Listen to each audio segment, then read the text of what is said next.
When we talk about the history of socialism, our minds usually start somewhere in the 19th century. We think of Karl Marx scribbling in the British Museum, or industrial factory workers organizing in the smoke of Manchester. But if we want to find the real, raw blueprint for radical workers' rights and communal living, we need to wind the clock back another 200 years, to a windy hilltop in Surrey, England, in the spring of 1649. Long before the Communist Manifesto, a group of impoverished, fed-up laborers picked up spades, marched onto elite-owned hunting grounds, and declared that private property was a scam.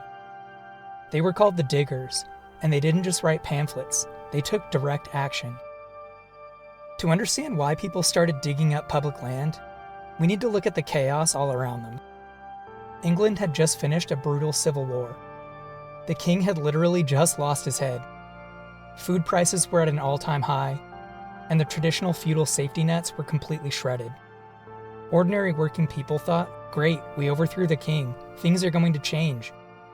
Instead, the new government, led by Oliver Cromwell, mostly just protected the interests of wealthy merchants and landlords.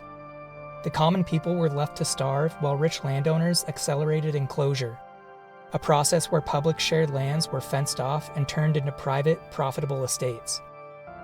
Enter Gerrard Winstanley, a bankrupt cloth merchant from Wigan. He looked around and realized that changing the politician at the top means absolutely nothing if we don't change who owns the economy at the bottom. On April 1st, 1649, Winstanley and a small group of landless families marched onto St. George's Hill.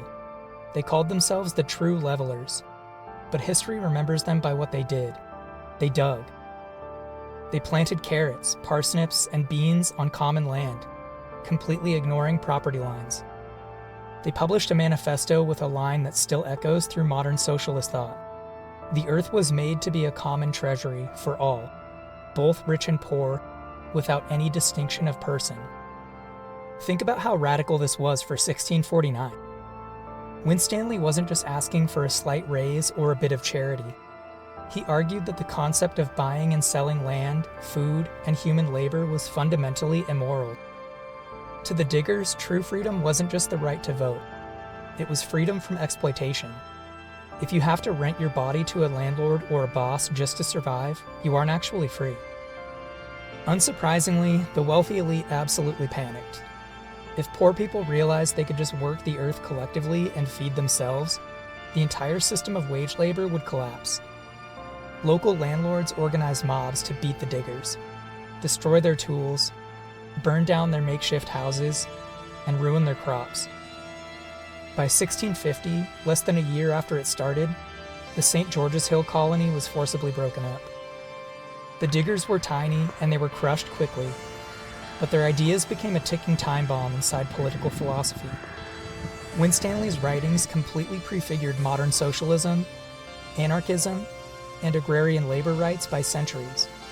He identified that the core conflict in society is between those who own the means of survival and those who must sell their labor to access it. The Diggers lost the Battle of St. George's Hill, but they fundamentally won the intellectual argument. Every time we talk about public housing, every time workers fight for shorter hours, every time communities build urban gardens to fight food insecurity, we are channeling the Diggers. They remind us that the systems governing our lives today aren't natural laws. Fences were built by people, which means they can be moved by people. The earth is still a common treasury. We just have to remember how to share it.